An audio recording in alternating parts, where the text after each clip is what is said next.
Oi, pessoal, tudo bem? Bom dia.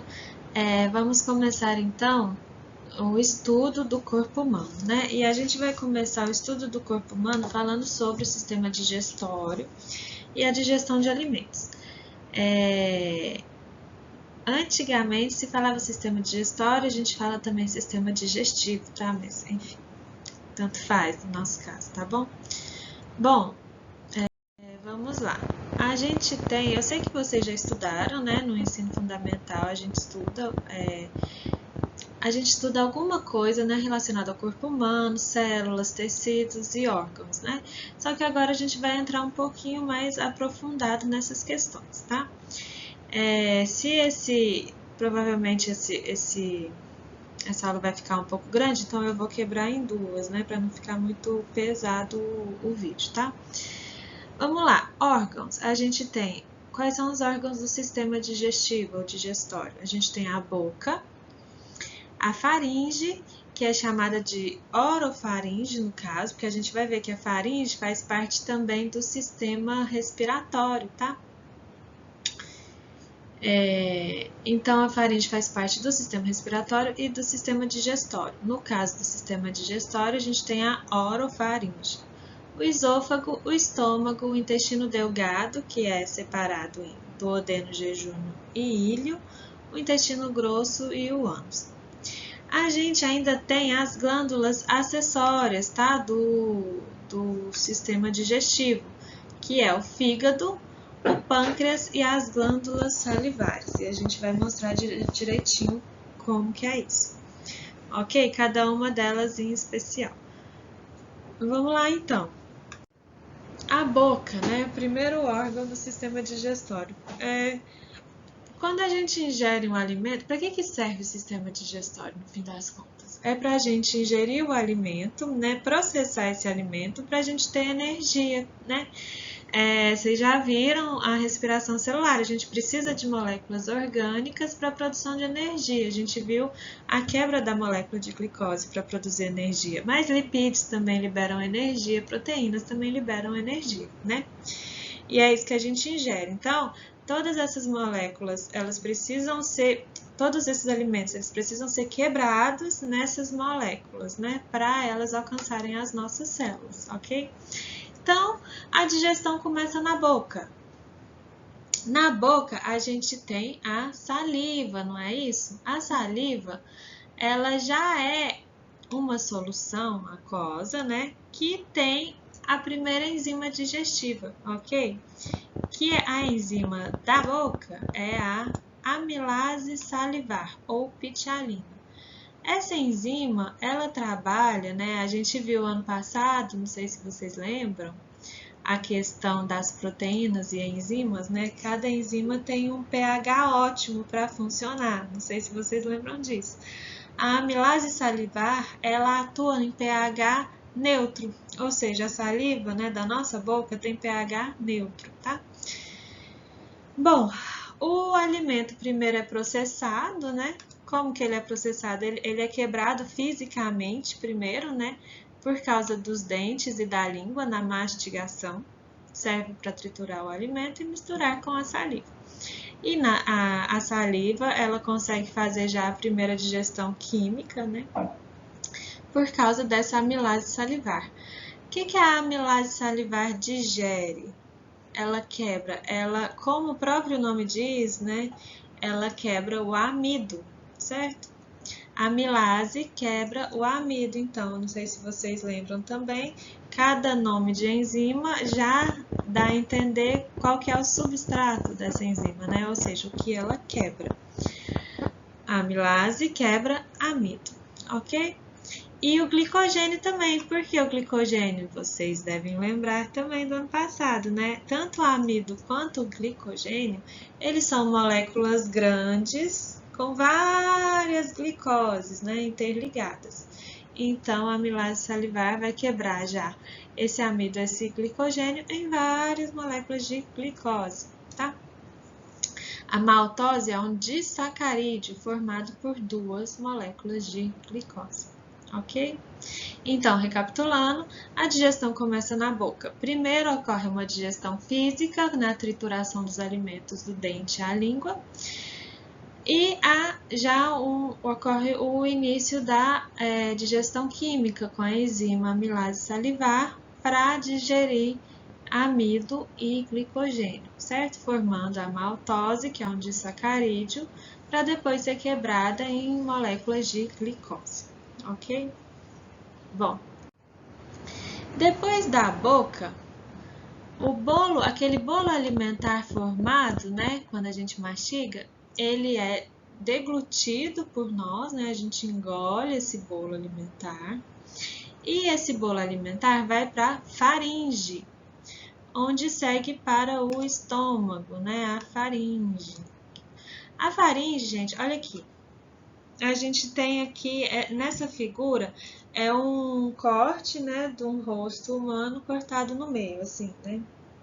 Certo? A gente tem aqui a língua, não sei se dá pra ver direito, deixa eu pôr outro. Aqui é a língua, certo?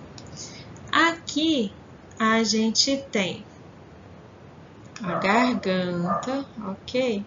Aqui é a faringe, a orofaringe, né? Mas a faringe, como eu falei para vocês, ela também é um órgão do sistema respiratório. Então, essa parte aqui de cima é a nasofaringe, ok? Aí aqui é a orofaringe. Depois aqui embaixo a gente vai ter a laringofaringe, que é a parte da faringe que se comunica com a laringe, que a gente vai ver no sistema respiratório, tá? Então, a faringe é isso aqui que eu colori, beleza? Ok, depois o bolo alimentar chega na faringe, né, na orofaringe, a nossa garganta, tá, gente? E vai até o esôfago. O esôfago é essa parte que agora que eu vou começar a pintar. Ok? Aqui nessa figura tá meio ruim porque o esôfago tá colabado, né? O esôfago é um tubo, né? É um tubo e aí ele tá colabado nessa figura, certo? Para mostrar mais aqui a questão da laringe, que fica na frente, né, do esôfago, que fica atrás, ok? Serve, então, na deglutição. Só para vocês verem aqui, mas depois eu vou mostrar direitinho no sistema respiratório, o que que acontece? A gente engole o alimento, mas o alimento, ele pode vir para, ao invés de seguir no esôfago, né, que é o lugar certo do alimento, ele pode vir aqui, ó, para a laringe. Quando ele vem para a laringe, a gente engasga, né? Então, existe uma cartilagem da laringe que chama epiglote, tá? Que fecha a laringe quando a gente engole, para não ocorrer o engasgo, certo? Nossa, ficou feio, mas tomara que vocês tenham entendido. Qualquer coisa, vocês podem me perguntar, beleza?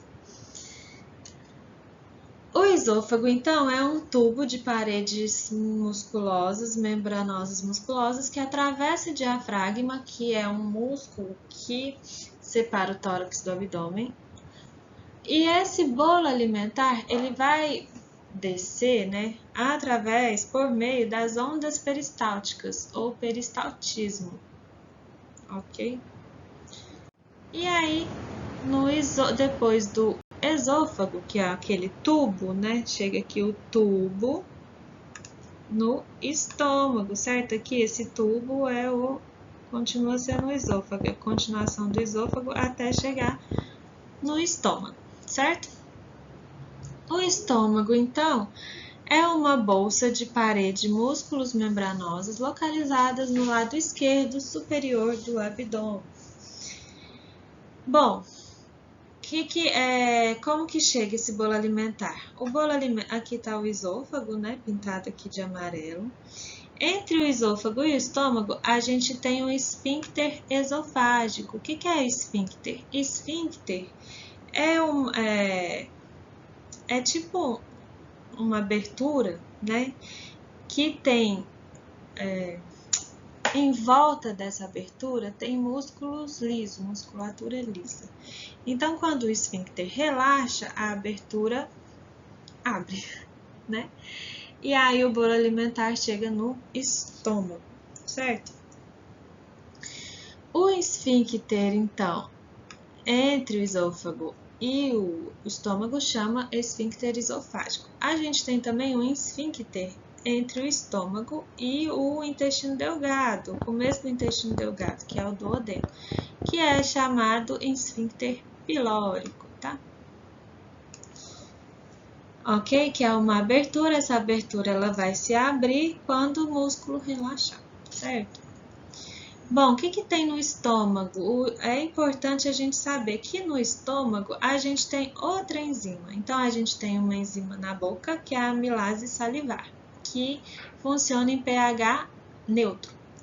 E a gente tem uma outra enzima no estômago, que é a pepsina, que age em pH ácido. O estômago tem pH ácido, ok? E essa pepsina, ela vai digerir proteínas. A amilase salivar digere amido e glicogênio, a pepsina digere proteínas, ok? Já ouviram falar do suco gástrico, né? O que é o suco gástrico? O que tem dentro do nosso estômago? No nosso estômago, a gente tem a enzima, que é a pepsina, mais um ácido, né? Para manter o pH ácido do estômago. O ácido do estômago é o ácido clorídrico. Deixa o pH em torno de 2. Ou seja, é muito ácido, tá? E muco, né? As células do nosso estômago, elas também produzem muco. Para que serve esse muco? Para proteger, né, o tecido contra esse pH ácido, né? Porque pH ácido é forte, né, para as células. Então, o muco ajuda a proteção do tecido do estômago, certo? E aqui, nessa figura, a gente vê uma glândula no estômago, tá? Com várias células, ok? Tem várias células diferentes, cada célula vai produzir uma coisa. Tem a célula da mucosa normal, epitelial. A gente tem a célula parietal, que produz o ácido clorídrico, tá? A gente tem a célula principal gástrica, que produz a enzima, né?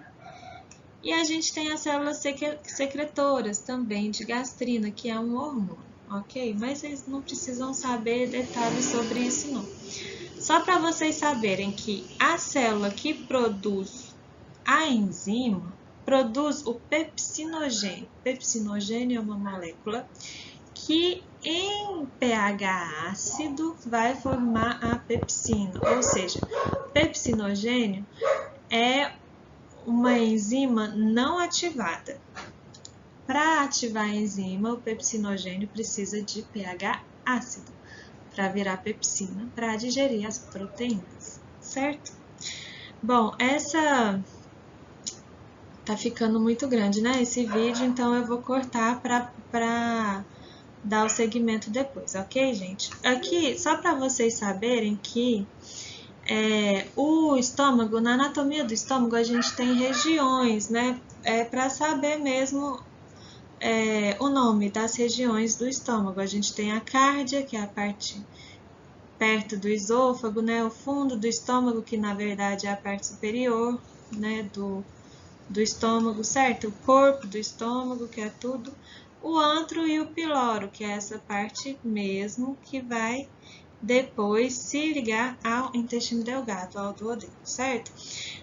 Não sei se vocês sabem, e eu também não tenho certeza, né? Mas assim, já ouviram falar de pessoas, né, que já tiveram tumor na cárdia, né, do estômago, ou seja, a cárdia é essa região, tá? Perto do esôfago, né? Eu não tenho certeza se aquele prefeito de São Paulo teve o tumor foi na cárdia, né? Ou se foi em outro lugar do estômago, certo? Enfim, muito grave, né? Tumores de estômago, beleza?